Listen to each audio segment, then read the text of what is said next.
Hey, welcome to EnvironMental Health. We're going to be talking to people about their experiences in nature and the massive impact that nature can have on our mental health. Aura, you want to tell us what our word of the day is? So the word of the day today is Hiraeth, and maybe the best person to explain to us what that means exactly is our guest today, Joe. Joe, can you explain to us the meaning of this word?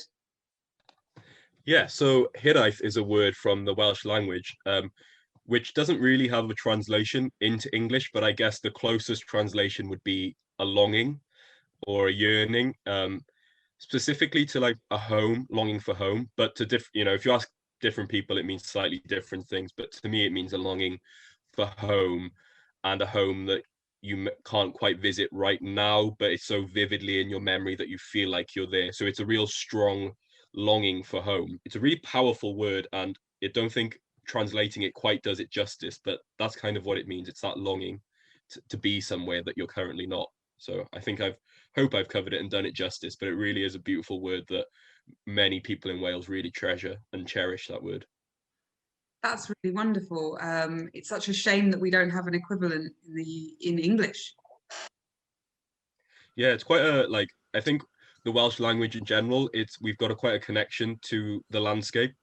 And so a lot of words are built around that sort of longing for the landscape or love of nature. So it's a really interesting one. And then translating it never quite does it justice. But obviously I'm sure there are words in English that I probably can't think of. But yeah, I relate to the Welsh language as that was what I grew up speaking, and unfortunately I've lost it a little bit, but I still speak it with close family members and friends. And so this landscape, this longing that you're feeling, can you tell us about what that landscape of home is like? But I was very, very fortunate, and I'll get into this in a little bit because I think I'm going to sort of talk about the different landscapes. But I was very fortunate to grow up in a coastal area, kind of on the border between land and sea. And sometimes I say home is where the land meets the sky and the sky meets the sea, because it really is the place where all sort of three components of our environment come together. And it's really beautiful. And to me, it's that sort of distinct, being on that boundary between green and blue, that's home to me. It's where I really feel like I belong. And it's something that when I'm away from it, I'm like, oh, I wish I was near the sea. And I think it's the sea that calls me, not to sound like Moana too much from the film, but like it's the sea that kind of calls me. And yeah, that to me is home. And it's that sort of, and I think that's where I associate family with, it's where I associate friends, and it's everything that comes with it. But to me, when I picture home, I picture on the coastal areas. So that to me is home. But I'm sure you two have different experiences of what home is, sorry, and what it means to you. So what would you count home as? I guess in terms of landscape, home for me is woodland. I kind of grew up around as much woodland as there is left in England, I guess. But it's farms and woodland for me. I come from the home counties in Hertfordshire, so we've got a couple of rivers, but yeah. For me, like when you enter like a woodland, and that smell, the slight rot smell that's quite sweet, and just it's cool and it's dark and it's shady, and I just makes me feel very safe, very at home, very sheltered. It's for me, yeah, woodland and forest, but we don't really have. You have to travel to get to a forest, but woodland we have lots of. Yeah, I think for me, I spent my entire life pretty much in a city. So for me, home is those tiny spaces of green that haven't been tampered with too much. And actually for me, the place that feels most at home and the place that I try to spend at least 15 minutes in every day is by my local reservoir. And we have all the Canadian geese and the little ducks, and the sun rises there, and it's utterly beautiful. And I can usually see the moon when it rises in the evening. And I like to just sit and be quiet and peaceful. And sadly, that often means I'm around litter as well. And I think that's one of the real, just really saddening things about being in the city, is the few green spaces that I really treasure. And I'm lucky enough to live right by one of my part of the city's most beautiful parks. And I often go and I'll walk and I end up finding litter upon litter. But yeah, home for me is that little pocket of slightly less touched land. Yeah, I'm hearing the litter thing, and it's I want to say that I took up plogging. You know, the scandal. Yeah, I did. I don't jog, so it's like plorking, whatever.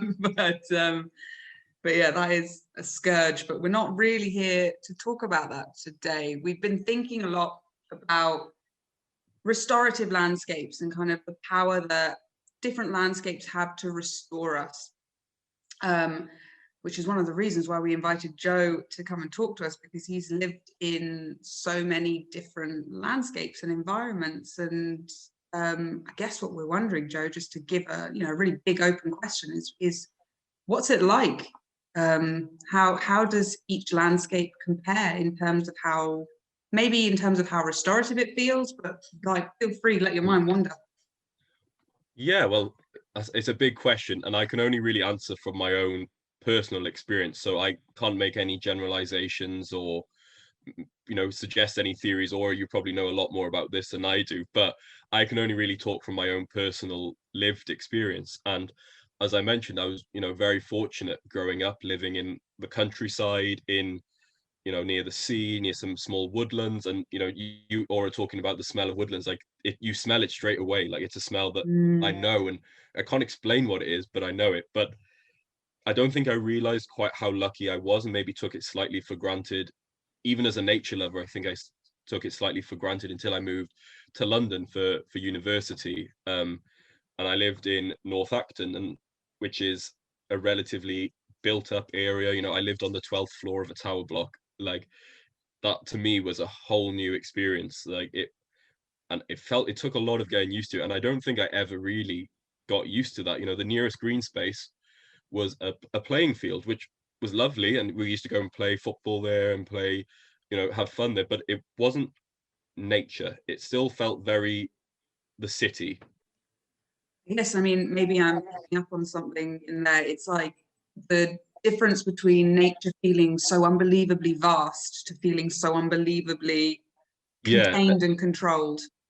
and like Wales has, where I live, it's very agriculture, so I can't really even say that it's natural, our landscape, but it still feels more expansive. And where when I look from Wales, you see like it's settlements built into nature, like it's green with small settlements. Whereas when I went to London, and I think living on that floor, it gave me perspective, because then you realize that in cities, nature is very like, it's a little compartment. It's like, it's not it's not nature, but it could be.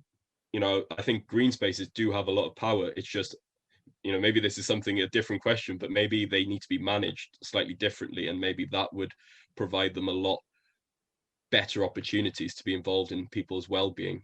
Yeah, I guess, and something comes. So I don't know I haven't been to St Pancras Station in ages, but if you walk out and you look at all the buildings around it, I remember this really clearly, because I walked out and I realized there was a green space, but it was like fenced in with 2-meter high, like, everything. And it was so strange to see like the only alive bit of the landscape kind of caged in. And I found at the time, I was like, how metaphorical, but also quite saddened by it.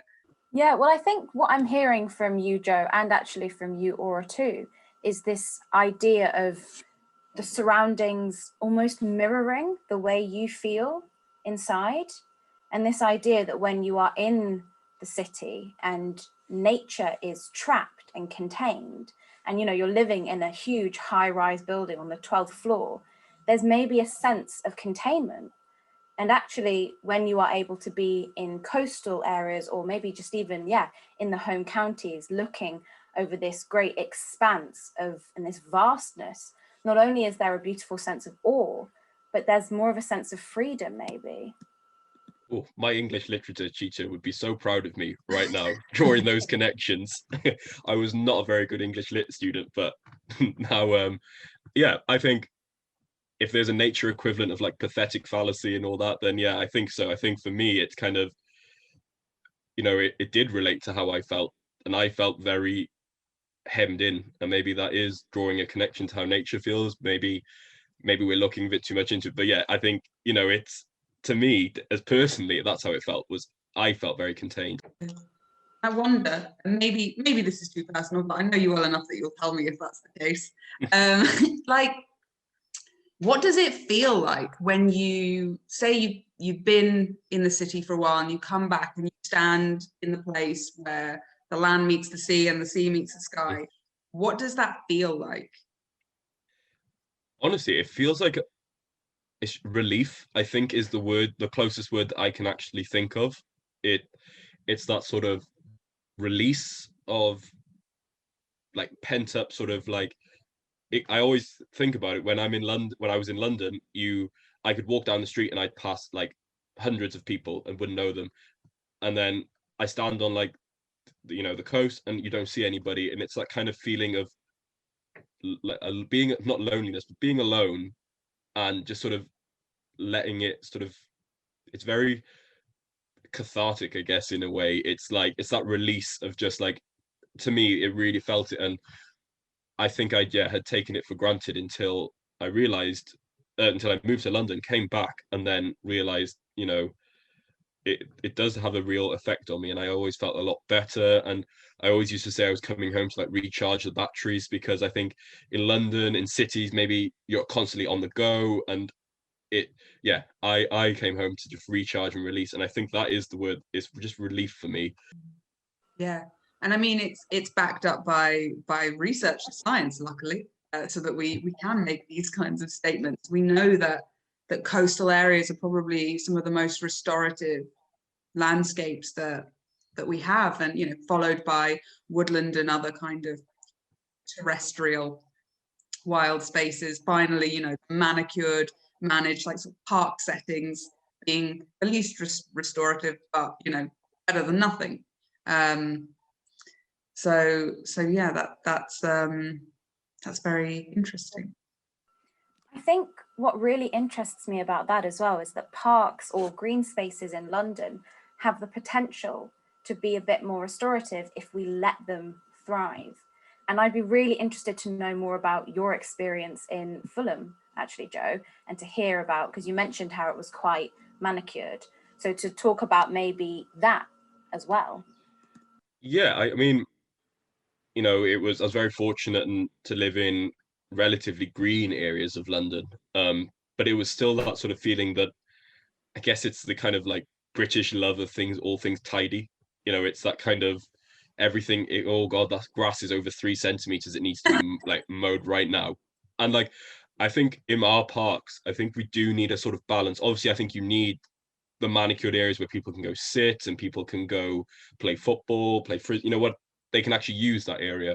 But I think it would be so valuable if more parks and a greater area of parks, and some parks do already have some quite nice like nature biodiversity areas, but I think it's always kind of like in a corner, fenced off, like Aura mentioned. I think there could be a lot more done to ensure the quality of our green space, whilst keeping its accessibility, because I know sometimes if you have like you call it like a nature reserve, people are reluctant to go to it because it kind of seems like, oh, it's an area for nature, we leave it alone. Whereas a park, maybe people are more willing to go. So there's a lot in a name. Yeah, well, I guess that leads us very tidily onto our kind of our last point of conversation that we wanted to have with you, which is, at UK Youth for Nature, we are all about political and activism. So what is it that you think, based on what we've been talking about today, that our government, whoever they are or will be, needs to be doing more of?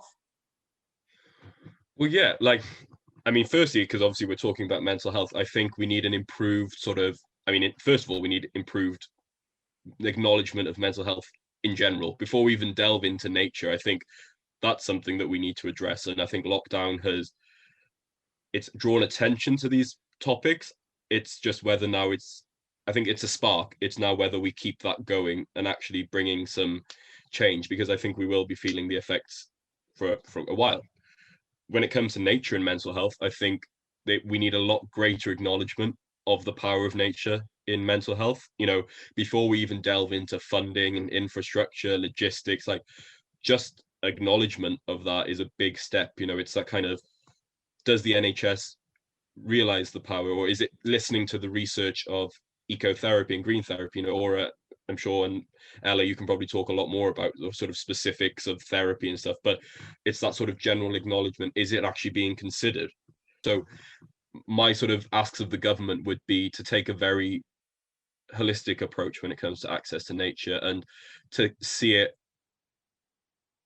you know, see it as part of everything they do, not just not just the environment minister's department. Environment, nature, all that should be coming into economy, should be coming into health, should be coming into social planning, should be, you know, we can't tackle these things in isolation, and it needs a very systemic approach. And there's a lot of issues that, you know, I can't speak about as an expert or things, but there's issues that need addressing in our society as a whole. And I'm not saying building parks is going to fix that, but it's that sort of inequality that I think we really need to draw attention to, and making sure that everyone has that access to nature. And it's not just in cities. You know, there's people in rural areas that for different reasons can't access nature. You know, there's issues of land access, there's issues of standard of paths and stuff. So there's lots of issues to tackle, and I think joining sort of that together is a big thing, and nature can play a big role in our country, I guess, without sounding too on my pedestal, on my whatever it's called, on my plinth or whatever. It's Soapbox. On my soapbox. Like, nature can play a big role in everything that we need to do, and I think until now nature has always been overlooked, and in every aspect, and there's stuff that we can do. So apologies for my long rant from the soapbox there, but that's sort of once you get me started, I can't stop. It's, you know, there's a lot to talk about, there's a lot to cover, and I'm sure over the series of these podcasts we're going to delve deeper into a lot of these issues. So perhaps I'm taking a very general approach, but there's a lot of issues to tackle, and you know, it's a big area of work, but that doesn't mean we shouldn't do it. It's I guess, you know, just because it's difficult doesn't mean it's impossible. Yeah, and you're right. We're going to talk about this a lot more in future, and I hope you can come back and join us again and talk some more. I mean, I hope the listeners do want me back. Otherwise, they may be like, please don't bring him back ever. You can't listen to him again. He'll start ranting again. And I mean, in reference to you, the listener, you know, if there's anything that you would like to do right now, we'll link our Nature Nearby petition down below. And we have a page on our website that tells you more about it. And generally, yeah, how to support our campaign to have better access to nature. Because I think, as Joe has expanded beautifully, and to kind of tie it back up, you know, we know and are finding even more out about the power and the influence that nature can have over our well-being, and how important it is for those communities who have really low standards of well-being right now and have been ignored, and in many cases actually treated badly by the establishment. So if we know that the power that nature can have, we need to start thinking about, investing time and money into improving access and quality of natural spaces. So the petition will be linked below, and so will the link to the campaign page. Thank you for listening, and see you again whenever we put the next one out. That's nice and vague, isn't it? That'll give us some wiggle room. Too specific. Right, thanks again, Joe, for joining us. No worries. It has been so interesting. Speak to you soon. Bye-bye.